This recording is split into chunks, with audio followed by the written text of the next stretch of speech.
ይሄኛው ጥያቄ ደግሞ ከ36 እስከ 40 ያሉ ጥያቄዎች ለዓይነ ስውራን ተማሪዎች ብቻ የቀረቡ ናቸው ነው የሚለው።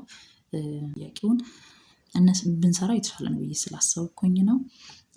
36ኛ አብይ ደም ቅዳ ቧንቧ ከየትኛው የልብ ክፍል ደም በመቀበል ያሰራጫል? አብይ ደም ቅዳ ቧንቧ ከየትኛው የልብ ክፍል ደም በመቀበል ያሰራጫል? ኤ ግራ ተቀባይ ልብ ገንዳ፣ ቢ ግራ ሰጪ ልብ ገንዳ፣ ሲ ቀኝ ተቀባይ ልብ ገንዳ፣ ዲ ቀኝ ሰጪ ልብ ገንዳ። በኦክሲጂን የበለጸገ ደምን አብይ ደም ቅዳ ቧንቧ የሚቀበለው ከግራ ሰጪ ልብ ገንዳ ነው ማለት ነው።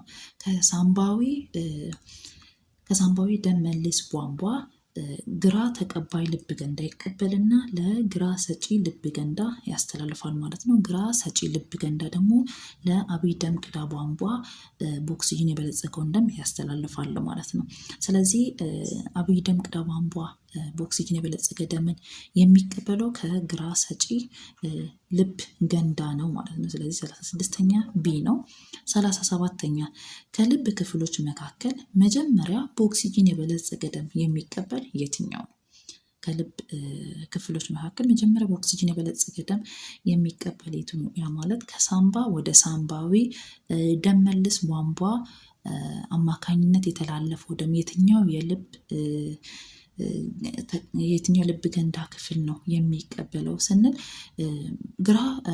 ግራ የልብ ክፍሎች ኦክሲጅንን ለመቀበል የሚያገለግሉ ናቸው። ቀኝ የልብ ገንዳ ክፍሎች ደግሞ ካርቦን ዳይኦክሳይድን ለማስወጣት የሚያገለግሉ ክፍሎች ናቸው ማለት ነው። ስለዚህ ኦክሲጅንን መጀመሪያ የሚቀበለው የልብ ገንዳ ክፍል ግራ ተቀባይ ልብ ገንዳ ነው ማለት ነው። ግራ ተቀባይ ልብ ገንዳ በመጀመሪያ ይቀበላል፣ ከዛ ደግሞ ለግራ ሰጪ ልብ ገንዳ ያስተላልፋል ማለት ነው። ስለዚህ ከልብ ክፍሎች ውስጥ ኦክሲጅንን ቀድሞ የሚቀበለው የልብ ገንዳ ክፍል ግራ ተቀባይ ልብ ገንዳ ነው ማለት ነው።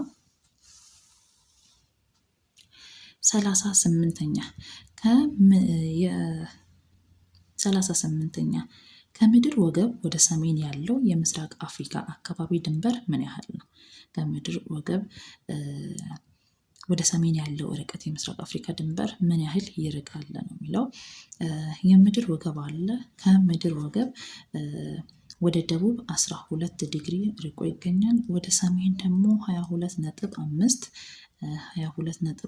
ዲግሪ ርቆ ይገኛል ማለት ነው። ስለዚህ ወደ ሰሜን ያለው ርቀት 22.5 ዲግሪ ሴንቲግሬድ ነው ማለት ነው። ይህ 22.5 ዲግሪ ርቆ ይገኛል ማለት ነው። 39ኛ የምስራቅ አፍሪካ አጎራባች ያልሆነው የውሃ አካል የቱ ነው? የምስራቅ አፍሪካ አጎራባች የውሃ አካል ያልሆነው የትኛው ነው? ኤ ቀይ ባህር፣ ቢ አትላንቲክ ውቅያኖስ፣ ሲ ህንድ ውቅያኖስ፣ ዲ ኤደን ባህረ ሰላጤ። ከአትላንቲክ ውቅያኖስ በስተቀር ሌሎቹ የምስራቅ አፍሪካን አካባቢ የሚያዋስኑ የውሃ አካላት ናቸው። ስለዚህ መልሱ ቢ ነው የሚሆነው ማለት ነው። 39ኛ 40ኛ በአሁኑ ጊዜ በኤችአይቪ ኤድስ የተያዙ ሰዎች ከሌሎች ሀገሮች የበለጠ የት ውስጥ ይገኛሉ? ከሌሎች ሀገሮች ውስጥ በበለጠ ቤት አካባቢ ይገኛሉ። ኤ በሰሜን አፍሪካ ሀገሮች፣ ቢ በአውሮፓ ሀገሮች፣ ሲ ሰሜን አሜሪካ ሀገሮች፣ ዲ ከሰሃራ በታች ባሉት የአፍሪካ ሀገራቶች። ከሌሎች አካባቢ በከፍተኛ መጠን ኤችአይቪ የተያዙ ሰዎች የሚገኙበት ከሰሃራ በታች ባሉት የአፍሪካ ሀገሮች ነው ማለት ነው። ስለዚህ መልሱ ዲ ነው ማለት ነው። የ2017 የአካባቢ ሳይንስ የሚኒስትሪ ጥያቄ ይሄን ይመስል ነበረ። በቀጣይ ቪዲዮ እስክንገናኝ ድረስ ቸር ሰንብቱ።